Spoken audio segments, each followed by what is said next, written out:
Puji Tuhan, Ibu Bapa yang dikasihi dan mengasihi Tuhan Yesus Kristus. Puji Tuhan, hari ini kita semua diberi kesempatan untuk sekali lagi merenungkan sebagian daripada firman Tuhan. Sebelum kita memulai, mari saya undang Ibu Bapak sekalian mengambil Alkitab masing-masing, baik dalam bentuk digital atau dalam bentuk cetakan. Karena tidak semua firman Tuhan ditunjukkan di dalam PowerPoint. Nah, sebelum kita memulai, marilah kita bersama-sama minta bimbingan Tuhan di dalam doa. Bapa di dalam surga, terima kasih Engkau telah memberi kesempatan kepada kami semua untuk datang merenungkan sebagian firman Tuhan. Kiranya Tuhan menolong hamba Engkau yang penuh kekurangan ini. Berkati kami dan berkati semua yang mendengarkan, supaya dikuatkan oleh firman Tuhan. Terima kasih Tuhan. Di dalam nama Tuhan Yesus Kristus, kami sudah berdoa. Amin. Ibu Bapa yang dikasihi Tuhan Yesus Kristus, hari ini kita akan bersama-sama mempelajari kitab Yohanes pasal 21 ayat 1 sampai dengan ayat ke-14. Injil Yohanes pasal 21 ayat 1 sampai dengan ayat yang ke-14. Yohanes pasal 21 ayat 1 sampai dengan ayat 14. Demikian bunyinya. Saya bacakan dari terjemahan baru edisi yang kedua. Yesus menampakkan diri kepada murid-muridnya di pantai Danau Tiberias. Kemudian Yesus menampakkan diri lagi kepada murid-muridnya di pantai Danau Tiberias, dan ia menampakkan diri sebagai berikut. Di pantai itu berkumpul Simon Petrus, Thomas yang disebut Didimus, Nathanael dari Kana di Galilea, anak-anak Zebedius, dan 2 orang muridnya yang lain. Kata Simon Petrus kepada mereka, "Aku mau pergi menangkap ikan." Kata mereka kepadanya, "Kami pergi juga bersama dengan engkau." Mereka berangkat lalu naik ke perahu, tetapi malam itu mereka tidak menangkap apa-apa. Ketika hari mulai siang, Yesus berdiri di pantai. Akan tetapi murid-murid itu tidak tahu bahwa itu adalah Yesus. Kata Yesus kepada mereka, "Hai anak-anak, apakah kamu punya ikan?" Jawab mereka, "Tidak." Lalu kata Yesus kepada mereka, "Tebarkanlah jalamu di sebelah kanan perahu, maka kamu akan mendapatnya." Mereka pun menebarnya, dan mereka tidak dapat menariknya lagi karena banyaknya ikan. Lalu murid yang dikasih Yesus itu berkata kepada Petrus, "Itu Tuhan." Ketika Petrus mendengar bahwa itu adalah Tuhan, maka ia mengenakan pakaiannya, sebab ia tidak berpakaian, lalu terjun ke dalam danau. Kemudian murid-murid yang lain datang dengan perahu, karena mereka tidak jauh dari darat, hanya kira-kira 100 meter saja, dan mereka menarik jala yang penuh ikan itu. Ketika mereka tiba di darat, mereka melihat api arang, dan di atasnya ikan dan roti. Kata Yesus kepada mereka, "Bawalah beberapa ikan yang baru kamu tangkap itu." Simon Petrus naik ke perahu lalu menarik jala itu ke darat. Penuh ikan-ikan besar, 153 ekor banyaknya. Dan sungguh pun sebanyak itu, jala itu tidak koyak. Kata Yesus kepada mereka, "Marilah dan sarapanlah." Tak ada di antara murid-murid itu yang berani bertanya kepadanya, "Siapakah engkau?" Sebab mereka tahu bahwa ia adalah Tuhan. Yesus maju ke depan, mengambil roti, dan memberikannya kepada mereka. Demikian juga ikan itu. Itulah ketiga kalinya Yesus menampakkan diri kepada murid-muridnya sesudah ia dibangkitkan dari antara orang mati. Puji Tuhan, sampai sekian pembacaan firman Tuhan. Kiranya Tuhan memberkati firman-Nya. Ibu Bapa yang dikasihi Tuhan Yesus Kristus, kita baru saja merayakan Paskah, hari kebangkitan Tuhan Yesus Kristus pada tanggal 17 April yang lalu. Nah, kita semua mengingat apa yang terjadi di hari Paskah tentang murid-murid Tuhan Yesus. Saat itu mereka baru saja mengalami pergolakan yang cukup besar dalam beberapa hari saja, mengalami tentang melihat guru, pemimpin, dan Tuhan mereka ini ditangkap, lalu dianiaya, dan disalibkan, akhirnya meninggal. Lalu 3 hari kemudian bangkit dari antara orang mati. Mereka juga melihat Yesus menampakkan diri kepada mereka 2 kali sebelum ini, yaitu di waktu Yesus datang berkunjung di tempat yang tertutup. Nah, kalau kita melihat pergumulan-pergolaan mereka, emosi mereka itu naik turun dari kesedihan yang mendalam, dan mereka ini, dan bangkit Yesus itu, kebangkitan Yesus memberikan mereka ini kemenangan, kesukaan luar biasa. Tapi setelah itu, Yesus tidak ada di samping mereka. Mereka yang dulunya selama 3 tahun lebih selalu berjalan bersama-sama mereka, tidak ada lagi. Jadi kelihatannya mereka ini seperti orang yang kehilangan arah, tidak tahu apa yang harus dilakukan. Saat itulah mereka merasakan bahwa mereka ini, ya kembalilah seperti dahulu, menjadi penjala ikan. Itulah latar belakangnya. Mereka ini, para pengikut Yesus, tersebar pulang ke rumah masing-masing sebelum Petrus mengatakan, ayo aku sendiri mau pergi ke danau untuk menangkap ikan. Lalu ada murid lainnya juga mengatakan, aku juga mau. Ini adalah suatu hal yang mereka telah lakukan dahulu. Siapakah mereka? Alkitab mengatakan yang saat itu mereka pergi ke danau di Tiberias, termasuk Petrus, Yohanes, Yakobus, Thomas, dan juga Natanael dan 2 murid lainnya. Jadi 7 murid Tuhan Yesus. Di sini mereka waktu mengalami saat itu, waktu bertemu Yesus di Danau Tiberias, mereka dalam keadaan yang turun lagi dari mereka ini. Sudah turun, naik lagi sedikit, gembira waktu ketemu Yesus, lalu turun lagi, mereka kacau balau. Nah, saat itu mereka tidak menambahkan ikan apa-apapun sepanjang malam. Datanglah Yesus dan berdiri di pantai bertanya, adakah engkau ikan? Tidak ada, sudah sepanjang malam. Padahal mereka punya pengalaman yang besar untuk menangkap ikan. Mereka hatinya masih tersayat. Rasanya kok sendirian sekarang cari ikan aja ndak ada. Mereka sedih sekali. Sampai ketemu Yesus. Yesus memberikan mereka kemenangan.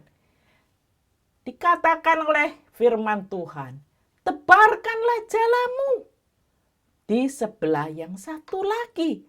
Di situ itu lalu mereka mendapatkan ikan yang besar-besar dan 153 ekor banyaknya. Dan Yesus menyediakan juga makanan dan ikan untuk mereka. Di sini, apa yang kita pelajari dari pengalaman penampakan Tuhan Yesus yang ketiga kepada para muridnya di Danau Tiberias. Kita akan melihat Tuhan Yesus itu masih Tuhan yang sama, pemberi hikmat, pemberi juga hadiah, pemberi juga kekuatan kepada para muridnya. Ingat pada waktu Tuhan Yesus pertama kali membuat keajaiban, mengubah air menjadi anggur. Pergi ke suatu tempat untuk mereka itu tempat pernikahan. Air diubah menjadi anggur. Bersama dengan murid-muridnya saat itu melihat, menyaksikan keajaiban Tuhan Yesus. Tuhan Yesus juga melakukan keajaiban lagi. Adalah apa? Di Yohanes mengatakan, yaitu mereka mendapatkan ikan yang sangat banyak sekali. Tuhan Yesus menunjukkan begitu banyak berkat yang diberikan kepada para murid yang saat itu lagi kacau balau, yang lagi emosinya naik turun, tidak tahu apa yang harus dilakukan. Sekarang kita melihat di Injil Yohanes mengatakan bukan hanya mendapatkan beberapa ikan, tetapi dikatakan di Injil Yohanes 21 ayat 11, penuh ikan-ikan besar 153 ekor banyaknya. Sungguh pun sebanyak itu jala itu tidak koyak. Kalau di dalam terjemahan BIMKA disebutkan jala itu penuh dengan ikan yang besar-besar, semuanya ada 153 ekor dan meskipun sebanyak itu jalanya tidak sobek. Dari sini kita melihat bahwa perjalanan para muridnya yang berjalan bersama Tuhan Yesus tidak meninggalkan mereka sendirian. Di dalam keadaan mereka menghadapi hal-hal yang membuat mereka kecewa, bingung, dan mereka tidak tahu apa yang dilakukan. Tuhan tetap memberikan kepada mereka kasih karunia demi kasih karunia. Tuhan tetap menyertai mereka dan memberikan kasih karunia seperti dinyatakan di Yohanes pasal 1 ayat 16 bunyinya. Karena dari kepenuhannya kita semua telah menerima kasih karunia demi kasih karunia. Jadi ibu bapa yang dalam usia emas, Tuhan Yesus juga sudah mati dan bangkit bagi kita semua. Kita juga diberi kasih karunia dan demi kasih karunia bersama Tuhan Yesus Kristus. Teman-teman semua di dalam Tuhan Yesus Kristus, pemberian Tuhan kepada murid-muridnya pada pagi hari itu adalah Tuhan menunjukkan bahwa Dia tidak pernah meninggalkan anak-anaknya. Dia tahu mereka saat itu di dalam keadaan yang kecewa, yang kacau balau, yang tidak tahu apa yang terjadi. Tuhan memberikan kekuatan dengan datang menemani mereka pagi hari itu. Selain itu, Tuhan juga memberikan pada mereka tentang hadiah yang lain, ikan yang besar-besar, mengalami kasih karunia demi kasih karunia, diberi makanan yang mereka butuhkan dan diberikan kekuatan. Nah, sekarang kita mengetahui bahwa Tuhan juga bisa membantu kita semua di dalam kebutuhan kita masing-masing. Tuhan Yesus yang mengasihi para murid-muridnya, mengetahui pergumulannya mereka, Tuhan juga tahu. Dan pergumulan kita Tuhan juga tahu. Tuhan juga mengasihi kita semua. Tuhan juga mau menyatakan mujizatnya di dalam kehidupan kita. Yesus memberikan mujizat yang kepada mereka itu dengan memberikan hadiah kepada mereka, yaitu ikan yang banyak. Tuhan menyatakan kasih-Nya seperti itu. Manggil kita semua untuk supaya kita bisa dikuatkan di masa yang baru, pasca yang baru lalu. Saya tidak tahu keadaan ibu bapak bagaimana. Apakah mungkin ada yang kecewa setelah mengalami masa pandemi yang cukup panjang ini? Apakah mungkin mengalami hal-hal yang membuat Anda kecewa atau naik turun di dalam iman saudara kepada Tuhan? Apakah mungkin juga ada merasakan saya ini tidak seperti dulu lagi? Semangat melayani Tuhan lagi? Tidak seperti dahulu lagi. Entah apa sebabnya, pengalaman yang mengecewakan. Mungkin ada di antara saudara yang merasa bahwa Tuhan ini sudah meninggalkan Anda semua. Atau ada teman-teman yang merasakan, ini saya kok seperti ini ya, nggak semangat lagi seperti dulu. Rasanya mau meninggalkan pelayanan aja seperti Petrus tadi. Aku mau pergi untuk menangkap ikan, meninggalkan panggilan untuk pelayanan. Tapi Tuhan Yesus memanggil dia untuk sama-sama memberikan kasih karunia kepada orang-orang lain. Tuhan Yesus memanggil Petrus.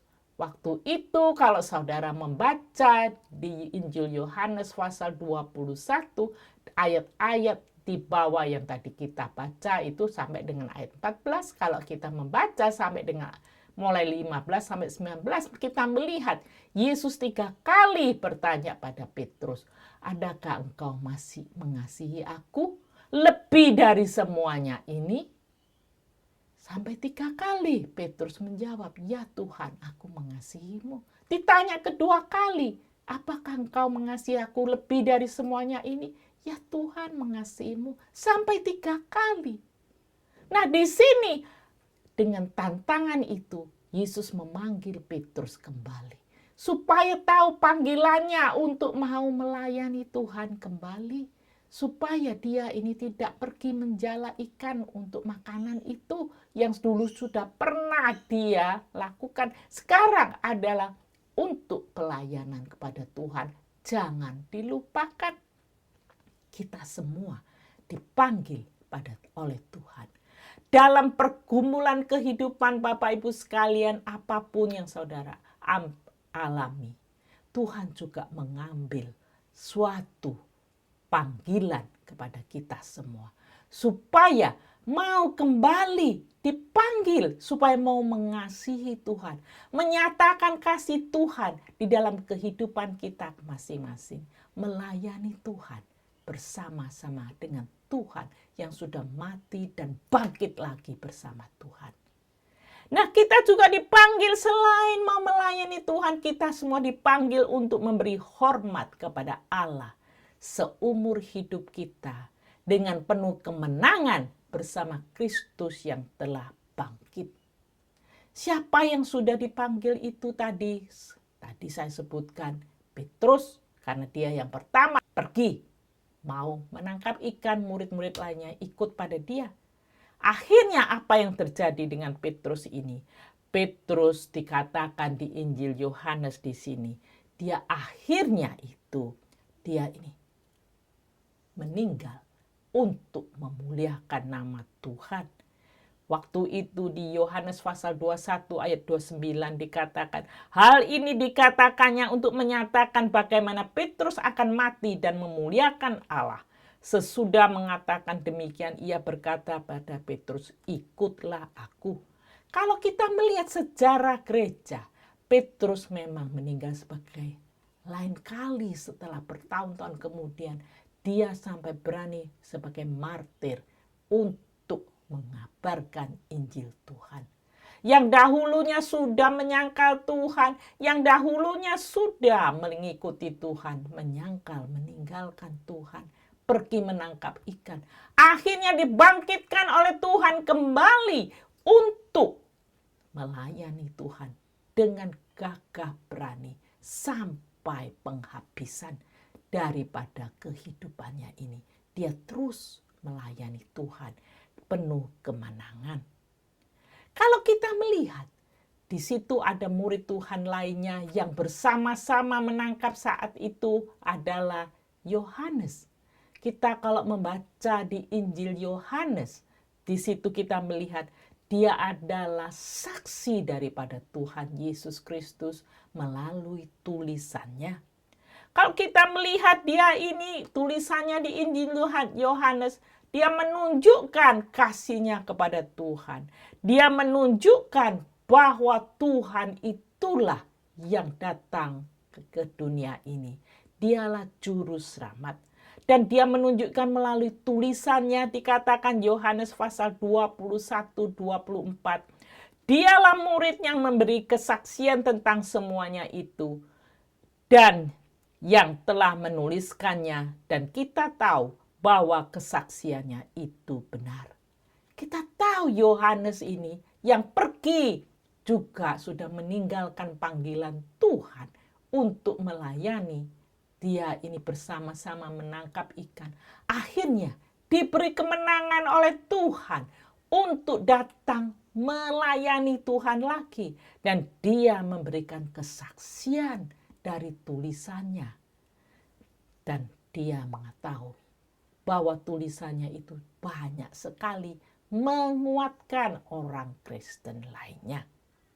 Selain itu, siapakah yang datang untuk melayani Tuhan, mau menghormati Tuhan terus-menerus? Kita tahu selain itu murid-murid Tuhan Yesus lainnya juga terus melayani Tuhan. Kita melihat di Wahyu, semua malaikat, makhluk-makhluk dan tua-tua di surga memberi hormat kepada Yesus. Di Wahyu pasal 5 ayat 11-12 berkata demikian.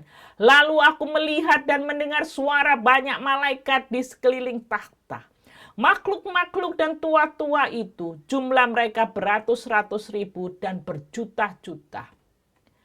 Katanya dengan nyaring, suara nyaring, anak domba yang disembelih itu layak untuk menerima kuasa dan kekayaan dan hormat dan kekuatan dan hormat dan kemuliaan dan puji-pujian.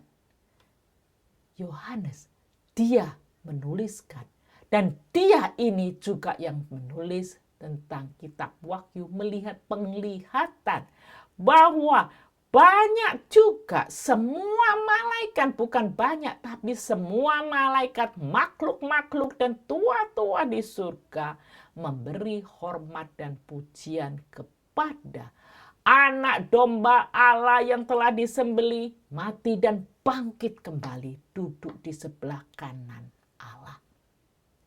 Siapakah lagi yang memberikan hormat dan pujian kepada Tuhan? Yang mau melayani Tuhan. Semua makhluk di surga, di bumi, di bawah bumi, dan di laut memberi hormat kepada Yesus. Kita dapat melihat di Wahyu pasal 5 ayat 13. Lalu aku mendengar semua makhluk yang di surga dan di bumi dan di bawah bumi dan di laut dan semua yang ada di dalamnya berkata, bagi Dia yang duduk di atas takhta dan bagi anak domba adalah puji-pujian dan hormat dan kemuliaan dan kuasa sampai selama-lamanya. Kalau kita melihat semua makhluk ini di mana-mana, di surga, di bumi, di bawah bumi, di laut, memberi hormat kepada Tuhan Yesus Kristus, anak Allah yang sudah mati dan bangkit kembali, duduk di sebelah kanan Allah. Anda sekalian dan kita semua yang dikasihi dan mengasihi Tuhan Yesus. Kita baru merayakan Paskah. Bagaimana keadaan Anda semua? Tuhan memanggil kita semua untuk bangkit kembali. Kita diminta untuk bangkit kembali dari suasana apapun yang membuat Anda ini kecewa, yang membuat Anda merasakan mau meninggalkan Tuhan, yang membuat Anda merasakan mau pergi jauh-jauh dari pelayanan, tidak mau lagi melakukan mungkin, atau sudah rasanya ini tidak ada kekuatan. Tuhan memanggil kita yang masih hidup ini terus mau memuji, memuliakan nama Tuhan dan mau melayani. Dikatakan oleh Mazmur pasal 30 ayat 10. Apa gunanya bagimu jika aku mati dan turun ke liang kubur? Mungkinkah orang mati memuji engkau dan mewartakan kesetiaanmu? Itu adalah pemazmur yang mengatakan, kalau sudah meninggal, apa gunanya? Kalau kita sudah mati dan masuk ke liang kubur, mungkinkah orang mati memuji engkau, mewartakan kesetiaanmu? Kita semua dipanggil, kita masih hidup, dipanggil untuk bangkit lagi. Ibu bapak sekalian dari usia emas, bangkit kembali untuk memuji, memuliakan, dan mewartakan kesetiaan Tuhan. Tuhan memberi kekuatan kepada Anda semua. Melayani Tuhan, mewartakan kesetiaan Tuhan. Melalui kehidupan Anda, Tuhan menguatkan Anda semua. Sampai Tuhan datang kembali. Marilah kita semua terus dikuatkan dan bangkit bersama dengan Kristus di masa kita masih hidup di dunia ini. Untuk terus hidup penuh kemenangan, semata-mata karena kita memiliki Tuhan yang hidup. Marilah kita memberi hormat dan pujian kepada Allah yang Maha Kuasa dan kepada Tuhan Yesus Kristus yang telah bangkit dari antara orang mati, yang duduk di sebelah kanan Allah. Marilah kita mendoakan juga orang-orang lain melalui pelayanan yang kita bisa lakukan. Apapun yang bisa kita lakukan, mari kita lakukan untuk Tuhan. Kiranya Tuhan memberikan kemenangan di dalam kehidupan Anda semua. Teman-teman, masihkah ingat lagu sekolah minggu yang dulu? Yesus bangkit, menanglah, menanglah. Yesus bangkit, Yesus bangkit. Mari kita nyanyi bersama-sama. Yesus bangkit, Yesus bangkit. Menanglah, menanglah. Dari kematian, dari kematian. Menanglah, menanglah. Mari nyanyi. Yesus bangkit, Yesus bangkit. Menanglah, menanglah. Dari kematian, menanglah, menanglah. Kiranya Tuhan memberi kemenangan kepada Anda semua. Karena kita semua memiliki Yesus yang sudah bangkit. Amin. Marilah kita semua masuk di dalam doa. Bapa di dalam surga, terima kasih. Kami semua memiliki Tuhan Yesus yang sudah bangkit dari antara kematian. Saat ini mungkin ada teman-teman yang mendengarkan firman Tuhan ini, merasa dirinya kecewa. Mungkin ada di antara mereka yang merasa sudah turun dari kehidupan mereka ini bersama melayani Engkau. Apapun alasannya kami tidak tahu. Mungkin ada yang mengalami penderitaan, mungkin penderitaan tubuh jasmani, mungkin ada penderitaan kesehatan, ekonomi, mungkin penderitaan di dalam hubungan dengan sesama. Tuhan, kami tidak tahu. Kiranya Tuhan menolong satu persatu, beri kemenangan karena Engkau yang sudah menang. Dan Tuhan memberikan mereka kebangkitan juga, mau melayani Tuhan. Apapun yang bisa dilakukan semasa masih hidup. Tuhan memberi kemenangan kepada kami semua. Dalam nama Yesus Kristus berdoa dan bersyukur. Kiranya Allah Bapa yang Maha Kuasa memberikan kemenangan kepada Anda semua. Tuhan Yesus yang sudah bangkit bisa membangkitkan Anda semua melayani Tuhan kembali. Dan Roh Kudus memberkati dengan kekuatan daripada surga dan membimbing anak-anak semua. Amin.